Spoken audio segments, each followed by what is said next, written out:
Hey all, welcome to Homeschool. Hope everybody are doing good and welcome back to class 11 chemistry, chemical bonding.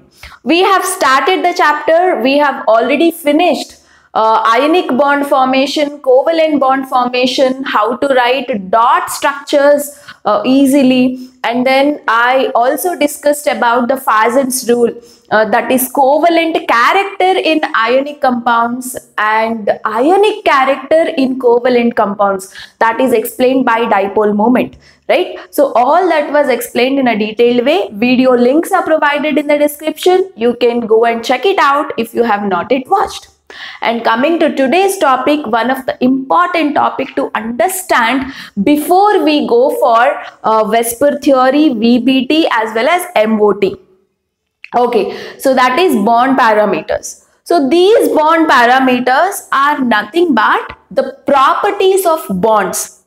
So these bond parameters actually help us in deciding the shape of a molecule. Molecules have shapes. Okay, so the bonds which are present in a molecule are directed in different directions. That actually is giving a shape for a molecule. So to understand everything about shape of a molecule, we learn the theories like Vesper theory, MOT and VBT. And to understand those theories, we need to understand a few aspects of bond parameters. Right? So what is the use of these bond parameters?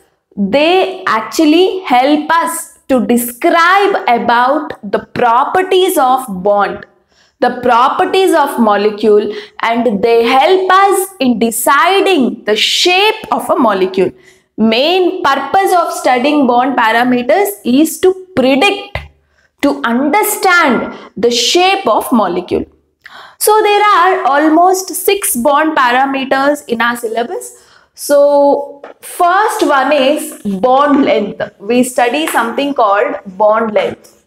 And the second bond parameter was, bond order. Third one, bond enthalpy. Very, very important, bond enthalpy. Fourth bond parameter was bond angle. This is really very important, and I have a beautiful trick on bond angle. Like, the questions can be very different for JEE mains or NEET on this particular concept. I solved many questions on bond angle with different tricks. So video link is provided in the description, as well as you can see a link popping up, right? So you can go for that particular video to learn more about bond angle. But in this video, I will give some introduction about bond angle. But the questions, different competitive questions about bond angle and the different tricks, you have to follow the link that is popping up or the link that is provided in the description. Fine. And coming to the next bond parameter, that is, resonance. Very important to understand the concept of resonance or writing resonating structures. And the last bond parameter is polarity in bonds. So this polarity in bonds we have discussed in our previous video, right? Which was nothing but, dipole moment. So polarity in bond is explained by a concept called dipole moment, right? So this is already over in our previous video. So in this video, I mainly focus on bond length, bond order, bond enthalpy, slight introduction on bond angle, and then resonance, right? Fine. So let us go for the first bond parameter, that is bond length. So what do we mean by this bond length? It's very simple, guys. It is the distance between the nucleus of two bonded atoms, right? We have learned something called covalent radii, right? So what is a covalent radii? The two atoms, when they overlap with each other, okay, the orbital, this is an atom A, this is an atom B. And both of them are involved in covalent bonding. How this covalent bond has formed? By the overlapping of orbitals. Okay, and this distance, the distance between the nucleus of one atom and the nucleus of another atom, okay, so which have overlapped with each other, you know, this distance we will call it as bond length. Bond length. Okay, so how do we define bond length? It is the distance between the nuclei of two bonded atoms, okay, is called bond length, right? Fine. Say for example, look at these bond lengths. CH bond length, okay, so you have many organic compounds where CH bonds are very common. See, the orbital of carbon must have overlapped with the orbital of hydrogen to form a covalent bond, which is just an attraction between carbon and hydrogen, right? So, the bond length of CH bond is about 107 picometers. See, OH bond in water you have OH bonds, isn't it? OH bond is there are two OH bond. So it is the distance between the nucleus of oxygen and the nucleus of hydrogen when they are in bonded with each other. That distance is what the bond length. OH bond length is about 96 picometer. And you have double bond and triple bond, many of the cases. So this double bond length, you see 133 picometer, triple bond length is 120 picometers, right? So usually bond lengths are measured in picometer. So 1 picometer is always 10 power minus 12 meters. Okay, so or it can also be measured in angstrom. 1 angstrom is 10 power minus 10 meters. Okay, so remember the units. Bond length is always measured in picometer or angstrom, right? So this is the general idea about bond length. And here you observe one thing here. You see, carbon single bond length is 154 picometer. Carbon double bond length is 133 picometer, and carbon triple bond length is 120 picometer. Single bond length is this much, double bond length is this much, and triple bonds length is this much. So here usually single bonds have greater bond lengths than double bonds, and double bonds have greater bond lengths than triple bonds. Okay, so you see single bond length is very much high compared to a double bond length. Double bond length is quite higher than triple bond length. Okay, so usually longer the bond, lesser is the stability. Remember this, guys, it's very, very important. So what I can simplify here is bond length is inversely proportional to stability. So now can you tell me which bond is more stable, single bond, double bond or triple bond? It's always triple bond, because triple bond length is very, very less. So lesser the bond length value, more is the stability of such compound. Okay, so if any compound has a triple bond, that one can be more stable because the bond length is very, very short. Okay, so this is how you can decide the stability of bonds depending on this bond parameter, that is bond length, right? So this is all about the bond length. Now we will talk about the bond order here. See guys, bond order is nothing but number of covalent bonds between two atoms is called bond order. Okay, say for example, you have a single bond between carbon and carbon. So what is the bond order here? Bond order is 1. So there is only one covalent bond between carbon and carbon. So bond order is 1. Say you have double bond between carbons. So what is the bond order here? Bond order is 2. So there are 2 covalent bonds between this carbon and carbon. So I can say bond order is 2. So when you have a triple bond, we will tell that bond order is 3. Okay, and between nitrogen and nitrogen you have a triple bond. If you consider nitrogen molecule, you know, between 2 nitrogens you have a triple bond. So here if I ask you what is the bond order, then your answer is 3. So bond order is just the number of bonds between the 2 atoms is called bond order. Say if I ask you what is the bond order in oxygen molecule. So between one atom of oxygen and another atom of oxygen, you have a double bond, right? So here I can say bond order in oxygen is 2. So this is how we decide bond order, right? And there is a connection between bond order, bond length and stability of a bond. Okay, so here bond order is always inversely proportional to bond length, and bond order is always directly proportional to stability of bond, or I can just say that bond stability. Okay, so for example, if I ask you, which of the bond, I mean among CC single bond, CC double bond and CC triple bond, which one is more stable? And I can decide this based on bond order. More the bond order, more is the stability. So more bond order is for CC triple bond, right? So CC triple bond is more stable and bond length is very much short. Triple bonds are always shorter bonds. Okay, single bonds are always longer bonds.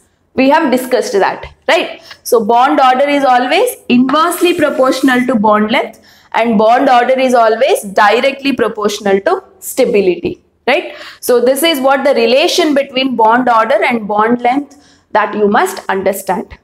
Okay, so now we have discussed about bond length, bond order. Now let us go for very important bond enthalpy. See guys, understand about bond enthalpy carefully. Enthalpy means what? Energy, right?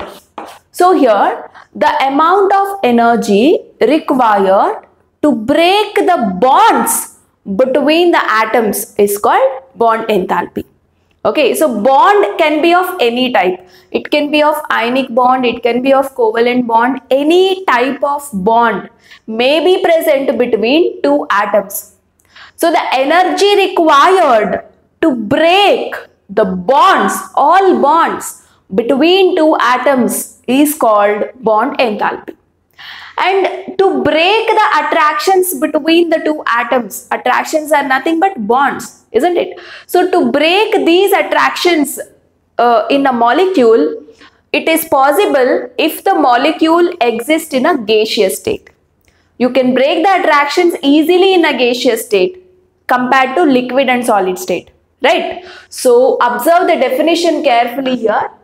The amount of energy required, amount of energy required to break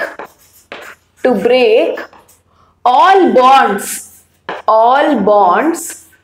between 2 atoms in gaseous state. In gaseous state, the molecule must exist in gaseous state, is called bond enthalpy. Bond enthalpy. So let us see few examples here. Example number 1. If I have hydrogen molecule, okay, so between hydrogen and hydrogen, see, between hydrogen and hydrogen you have a covalent bond. Say if I have to break this bond, I want to break this hydrogen molecule into single hydrogen atoms. First thing is the molecule must be there in a gaseous state. If it is there in a gaseous state, the atoms that you get after breaking a bond is also in a gaseous state. Okay, and to break this bond, the energy required is about 435.8 kilojoule per mole. Okay, so we are actually breaking 1 mole of compound. We are breaking bonds in 1 mole of compounds. Okay, so in 1 mole of hydrogen, amount of energy to break the bonds is called bond enthalpy of hydrogen molecule.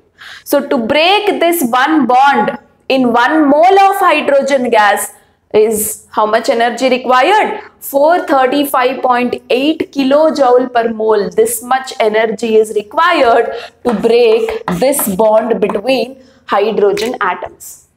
Okay, and remember, to break a bond, the molecule first must exist in a gaseous state. If it is there in a solid or liquid, first you convert it to a gaseous state and then use some energy to break these bonds. So that energy is called as bond enthalpy. And let's see second example. Let me take oxygen molecule. We know between 2 atoms of oxygen we have a double bond, right? So this oxygen molecule, if I break this double bond, you know, this O2 gets converted into single O atoms, isn't it? And to break this double bond, the energy required is 498 kilojoule per mole, right? So observe, there is a single bond between hydrogen. So to break this single bond, this much energy was required. And to break this double bond, this much, the energy required is quite high, right, compared to this one.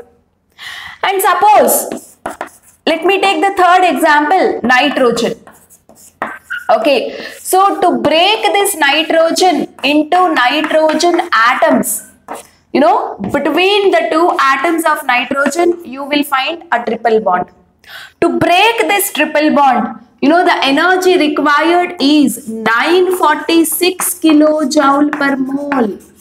See, the energy required is very high, isn't it? So what I can make you understand through these examples is, energy required to break a triple bond is very much high. Energy required to break a single bond is quite less. Okay, so always bond enthalpy of triple bond is very much higher than bond enthalpy of double bond, and energy required to break a single bond is quite lesser. Okay, so because triple bond is a stable bond, bond order is more, what happens for the stability? Stability is more, right? Since the bond is very much stable, it is very difficult to break such a bond. Since it is very difficult, you need to work hard. I mean, you need to spend lots of energy to break such a bond. Okay, so bond enthalpy and stability is directly proportional. What I can write here? Bond enthalpy is directly proportional to stability. Stability. Okay, or in other words, I can say bond enthalpy is directly proportional to bond order. So what is bond order? Number of bonds between the atoms, right? So more the bond order, more is the stability. More is the stability, more is the bond energy required. I mean, energy required to break bonds is very much high. Okay, so this is how I can always connect bond enthalpy values with bond order or stability, right? So it is not that you have to mug up these values, just that I gave this to make you understand in a better way. Okay, so we no need to mug up these things. Just try to understand. Always energy required to break a triple bond is very much high, and energy required to break a single bond is quite less. Okay, fine. And you know, all these are actually diatomic molecules. That means the molecule which has got a 2 atoms. So if you want to break a molecule into 2 atoms, then this is how we speak about the bond enthalpy. And what about the bond enthalpy?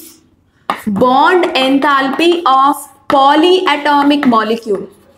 Polyatomic molecule. So what do you mean by polyatomic molecule? molecule which has got 3 atoms or more than 3 atoms. So in all these molecules, you had got only 2 atoms. You can break them into 2 atoms, right? 2 similar atoms or sometimes 2 different atoms. Okay, but polyatomic molecule in the sense what? You will have 3 atoms or more than 3 atoms in a molecule. For example, water.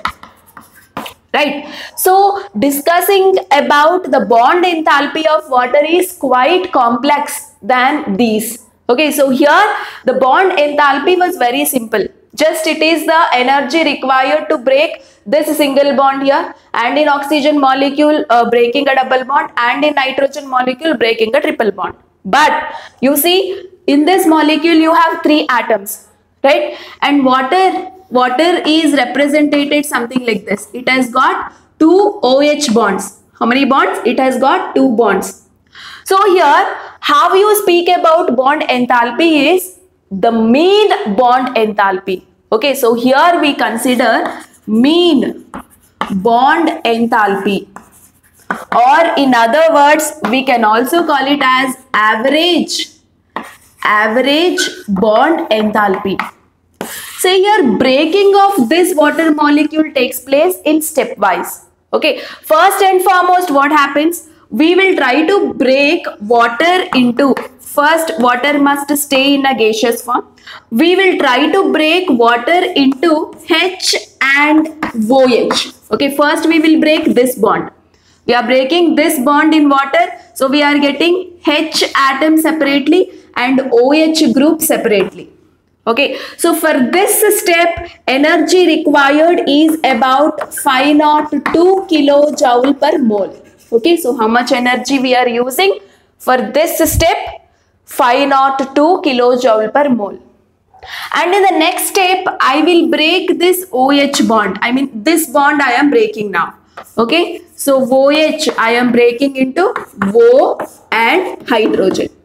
So in this step, energy required is around 427 kilojoule per mole.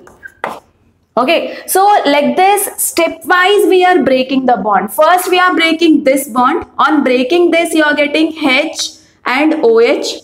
And in my next step, I am breaking a bond that is present between OH.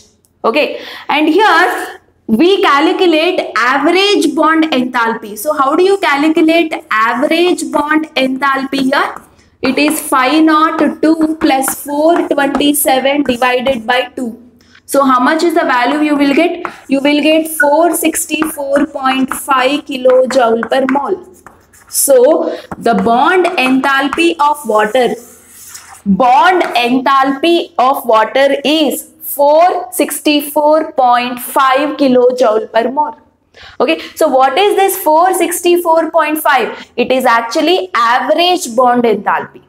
Okay, so polyatomic molecule, I mean molecule which has got 3 atoms or more than 3 atoms. In that, if you want to break a bond, it is always done in stepwise.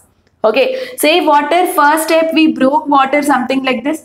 In the second step, we are breaking bond between OH, right? So later, the total bond enthalpy is always an average bond enthalpy in this case. Take the average of these values, and that particular value is the bond enthalpy of this water, right? So this is how we calculate bond enthalpy in polyatomic molecule. In diatomic molecule, it's very simple. It's just a matter of breaking single, double and triple bond between the 2 atoms, right? So bond enthalpy is always a breaking bond between 2 atoms. Okay, so that's the reason in polyatomic molecule we are doing it in stepwise, right? So this is all about bond enthalpy. And one main thing that you have to remember is, bond enthalpy is directly proportional to stability of a molecule, and more the bond order, more is the bond enthalpy. Okay, so this is what the relationship between bond enthalpy, stability and bond order, right? So that is all about bond enthalpy. And now let us discuss about bond angle. See guys, bond angle is very simple and yet very important to understand. See, it is the angle between two bonds of a molecule is called bond angle. So what is bond angle? Angle between two bonds of a molecule is called bond angle. Suppose you have water molecule here, and water can be represented something like this, and oxygen has two lone pair of electrons. This is one bond of water, this is another bond of water, and between these two bonds there can be an angle. Okay, so here in case of water, the bond angle is 104.5 degrees. Okay, so similarly you have a molecule methane. So if I write the structure of methane, it is something like this. We write it like this. And the angle between HCH bond is around 109 degrees. Okay, so to some extent this bond angle will help to predict the shapes of molecules. So this is the importance of bond angle. This helps to predict the shapes of molecules, right? So normally bond angle is identified with the help of spectroscopy. Even bond length, I have given some values, right? HH bond length is 96 picometer. You know, the bond angle between H is 104.5 degrees. You know, these values you will get it experimentally and with the help of spectroscopic studies, where using spectroscopy and all these spectroscopic analysis you are going to study in higher levels, right? So all these values we have got it through a spectroscopy.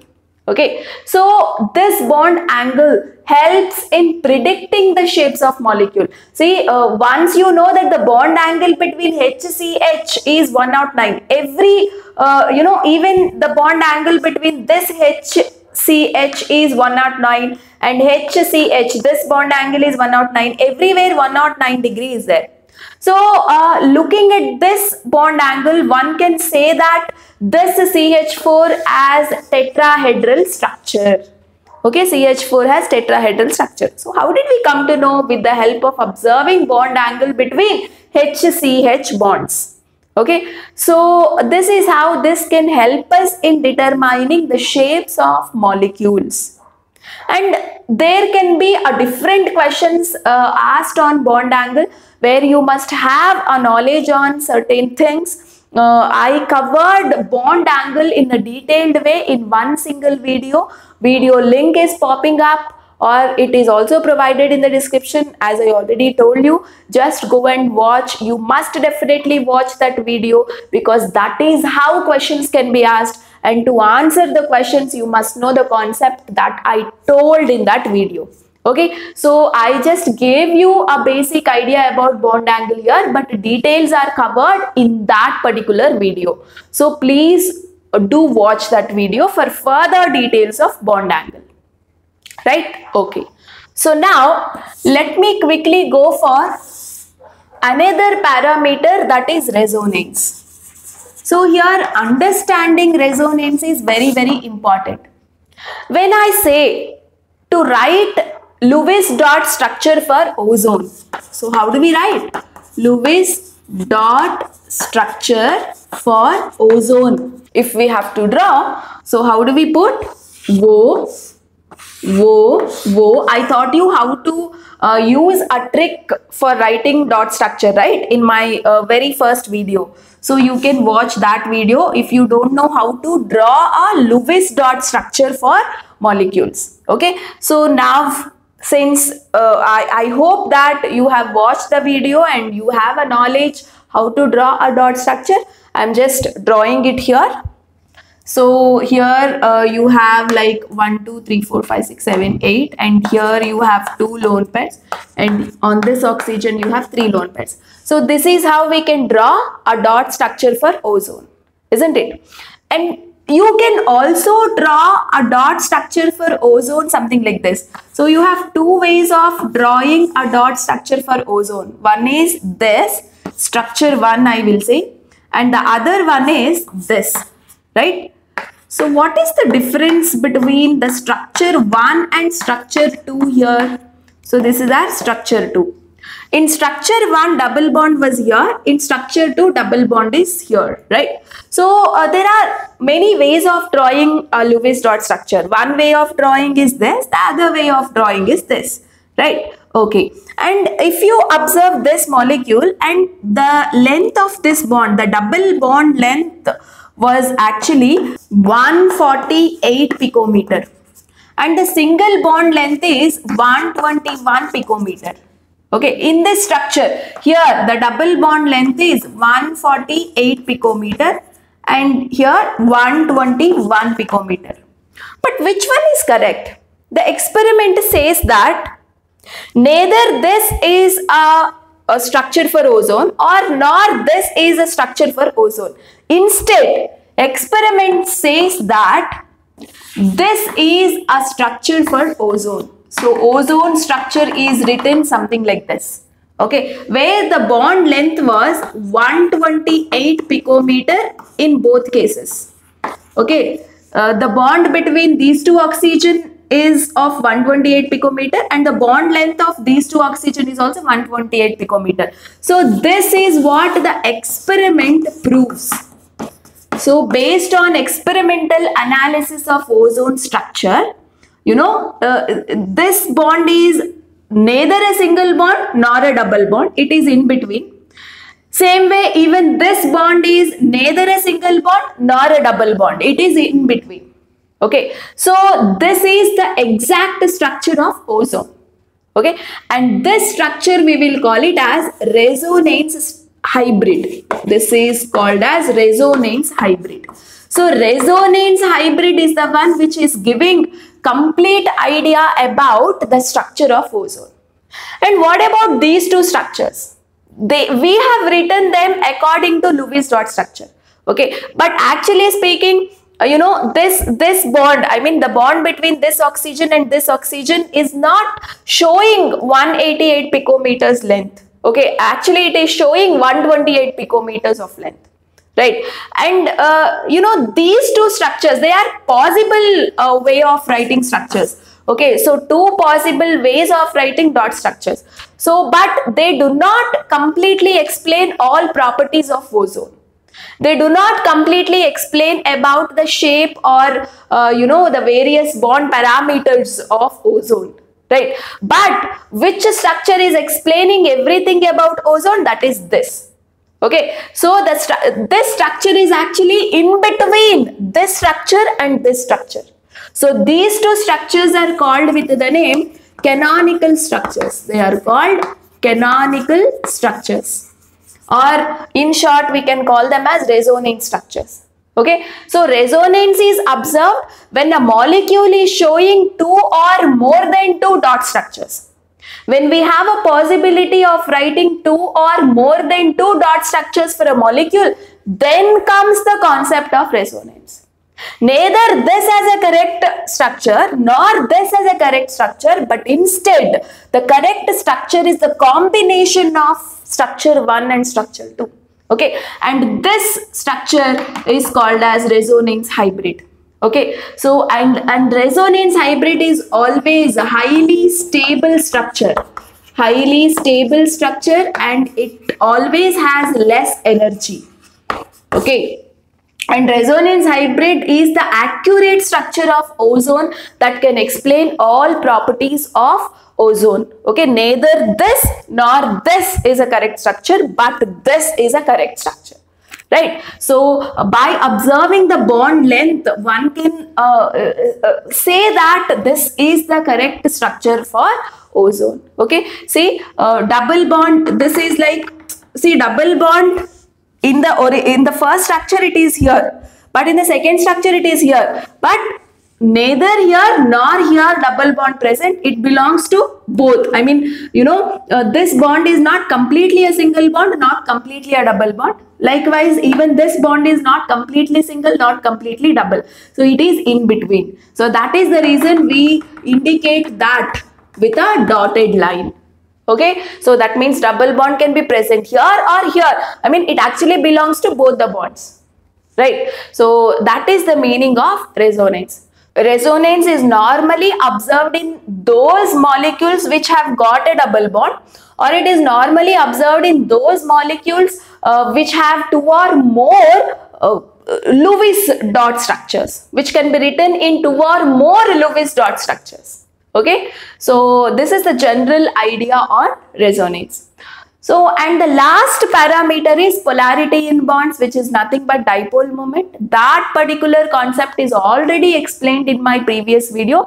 You can just watch it once. Okay, so this is all about the different bond parameters. So all these parameters of a bond which is there in a molecule will give an idea about the shape of a molecule, structure of a molecule, nature of a molecule, etc. Okay, so with the idea of these bond parameters and with this knowledge, in my next video, we are trying to study how to predict the shapes of molecule with the help of a theory called VSEPR theory.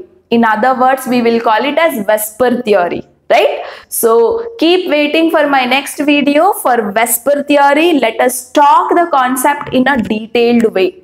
Right? So keep learning and do subscribe our channel to learn the concepts in a easiest way. Thank you so much. See you all in the next video.